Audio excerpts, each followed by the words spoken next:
Hello everyone and welcome back. We're gonna be continuing with the Table 1 history series. I know it's been a while since the last episode.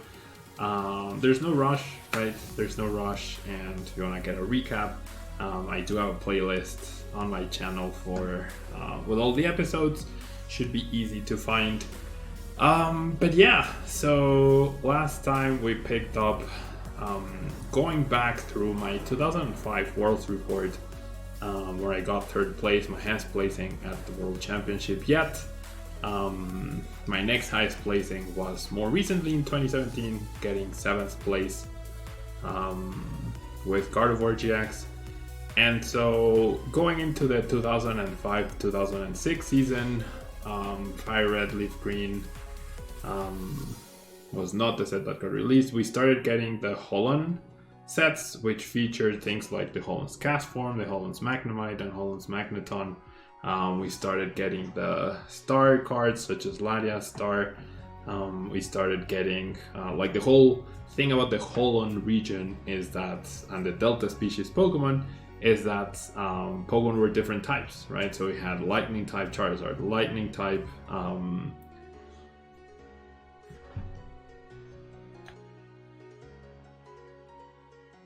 sorry about that. Lightning type for Alligator, Lightning type Dragonite, Lightning type Metagross. There were a lot of Lightning types and Metal types going around. We had Fire Mewtwo, Fire Titar, and all of them were Metal type as well. And then we had Castform and Magnemite and Magneton, which were energies as well as Pokemon. So it was like really cool. Lots of different mechanics, as you can see this list. Of a very era reminiscent deck or era representative deck, which is LBS, Lugia, Blastoise, Steelix. You have Blastoise, you have Jirachis, different Jirachis too. You have the Castforms and Magnetons, the 1/1 Steelix, the Lugia, the Latias, the Mew, the Celebi, the Pidgeotline, the Blastoise with the Energy Rain ability, so you can attach water energies. Different stadiums, tech cards to make comeback, recovery, the Rockets admin for comeback as well. Like, just note how complex and how many options you have with this deck. There's 33 unique cards in this deck, multiple singles, knowing your deck list, knowing when to adapt. Like the 2005-2006 season is probably regarded as one of the best seasons ever, and with good reason. So I absolutely loved this deck. It reminded me of Blaziken, which I had gotten a ton of success with. You could just get one-shots very easily with Latias and Lugia and Steelix EX. Like Lugia doing 200 damage, that was a big deal. 200 damage was unheard of. It was a humongous number. Nothing could take a 200 damage hit in the metagame. And so you might have noticed the title of the video, right? So I did, unfortunately, not unfortunately, I was a silly teenager back then. I was completely obsessed with Pokemon, and in 2006 I got banned for 6 months. I got suspended from Pokemon organized play events for 6 months. And so how did this come to happen? I feel like there's a lot of versions of this. People heard about me getting banned, and like to this date there are people who say, oh, but you've been banned, so like they look down on me because of that. First I would say I'm 33 years old now. When I got banned 2006, I was 17 turning into 18 years old. I was banned before I turned 18. So as a teenager, obviously, like, or in 15 years since, I'm a very different person now. Values, maturity, responsibilities, like completely different, right? And so what ended up happening was, back then I was completely dominating the state championships. Okay, so I was using this deck, not this list. I definitely don't remember the list that I was using. It's similar, right? It had Pidgeot, Blastoise, Steelix, and Lugia. But other than that, I don't really remember much of the actual 60 cards that I used. However, back then, okay, we had state championships, which no longer exist, but there were state championships, and they implemented a rule that year that said, that was called one and done. That meant if you won a state championship, then you could not play in any other state championship. All right, so that was a rule that they instated that allowed, or that was meant to give more people the chance to win a state championship, right?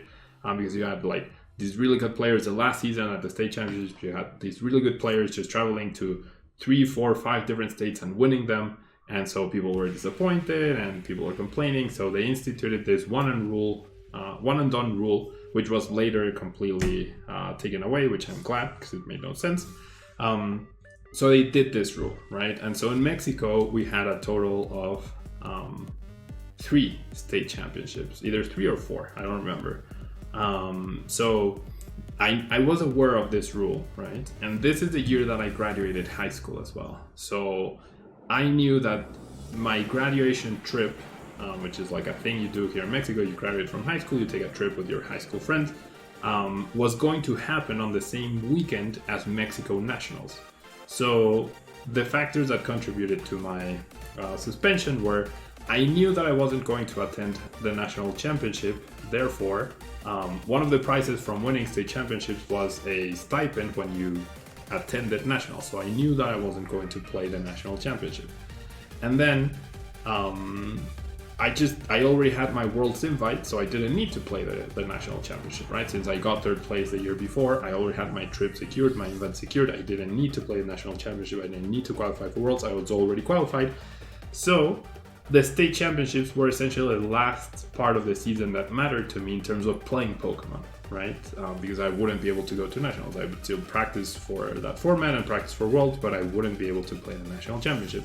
So I got to first national state championship rather in Mexico City, and what ended up happening was I got to finals.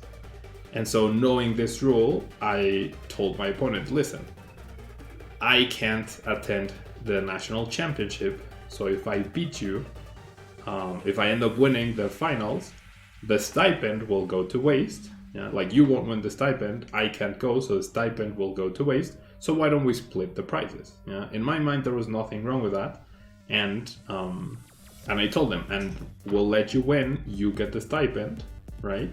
And then I'll get to play in more tournaments. And that was it, right? That was what we talked about, and they agreed, right?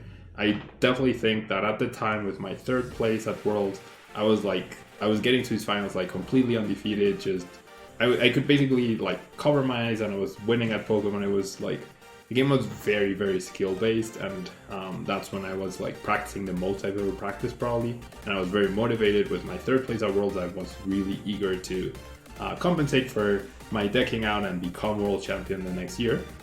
So I got to a final, and I did that. And then the next weekend was the next state championship, not in Mexico City, but in a neighboring state.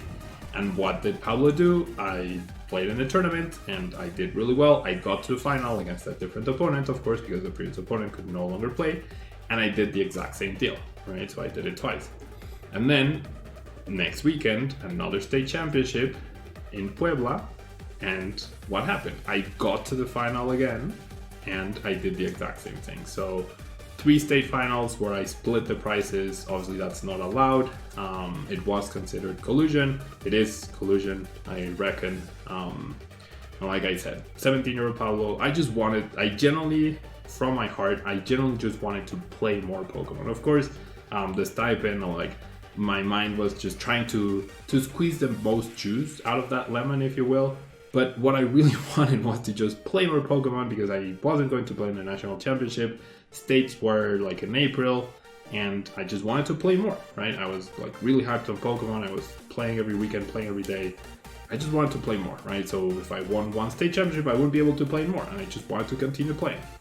And so that's what happened that year. I did that. I colluded 3 times in those finals. And so the TO, rightly so, sent a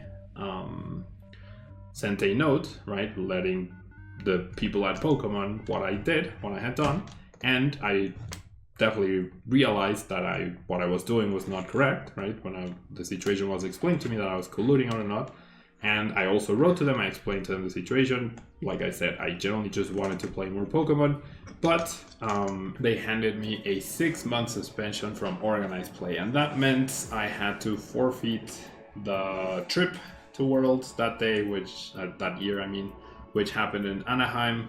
I was no longer able to play the National Championship, which I wasn't going to play anyway, so basically I just missed out on Worlds that year.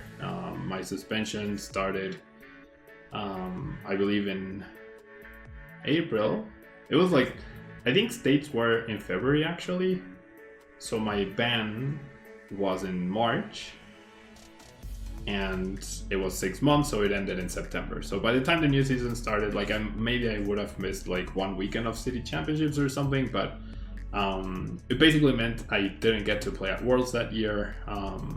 I don't remember, I don't think I ended up appealing the ban. They seem pretty set. I was talking with Dave Schwimmer at the time, since the year before he had given me his personal email to contact him, and essentially, like, yeah, there was no point in appealing. I had to accept the punishment for what I did, right, because it was definitely wrong, and that was it. Yeah, so my 2006 season was cut short. Unfortunately, I wasn't able to play the World Championship that year. I probably would have ended up playing LBS, but I was also like working on a sort of rogue deck which featured Dustox CX and Houndoom, which Dustox CX couldn't be attacked by by EXs, right? So similar to like the C2I or Altaria of today. And Houndoom said if you had less Pokemon in play than your opponent, they couldn't play item cards or trainers. Yeah, item cards. So it was like a very limiting deck for the time. It hadn't been played at all, and I don't know. I mean, it's been 15 years since then. But yeah, like this, the fact that I've been suspended before, like I said, it does come up sometimes. Some of the people that really hate me for some reason bring that up and say like that I'm not an example of a player, that I'm not a good example, that there's like I have this black mark, right, on my Pokemon history, and it's true. Yeah, it's not something I've ever denied. It's not something I'm proud of course.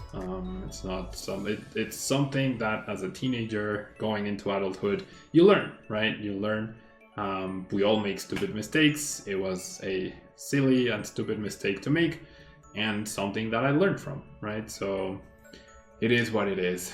2006 definitely one of the best years though. Pokemon wise, I've been on a very nostalgic trip. Like I live on my own now, and my mom has been bringing over some of my belongings from when I used to live with her, and a lot of them are older cards, and so I've been going through everything pretty much, and I just keep finding these awesome cards, awesome decks. And I was back in 2012, I started working on a past decks or retro decks collection, but then I stopped. I don't remember why I stopped, so I'm picking that back up again. So I've been getting some older decks together, planning years that I hadn't, such as 2012, 2013, 14, 15, 16, 17. I have all the way up to 2019. Haven't planned anything for 2020 yet, of course. I'm waiting until after rotation to really figure out if I want to keep any decks that are super relevant. But yeah, that's I guess the dark ages of Tablemon. Those 6 months, I thought about quitting. I was sure that I was not going to play Pokemon again. And then I traveled to Europe after I graduated high school for a few months, and I played Pokemon there in the Netherlands. And I was like, no, Pokemon's about the community, not just the game. And so, like, day one, like, I was already back to testing and everything. I went to Worlds. I didn't get to play in the main event, of course, or in, like, I could play side events. But I was there as a spectator, right? And being there also made me realize how much I love this game, how much I enjoy playing, and especially interacting with the community. That's part of the reason why I started Tailmon as well. And yeah, I was like back in action as soon as my ban was lifted, and then that was the start of the 2007 season, which we will get to in our next episode.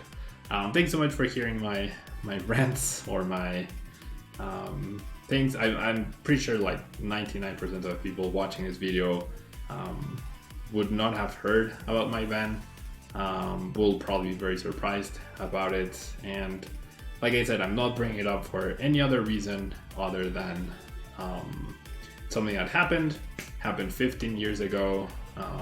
18-year-old Paulo Meza is a very different person from 33-year-old Paulo Meza, and trust me, I learned a lot from that and many other experiences in life. Thanks so much for tuning in, and I'll see you in the next episode.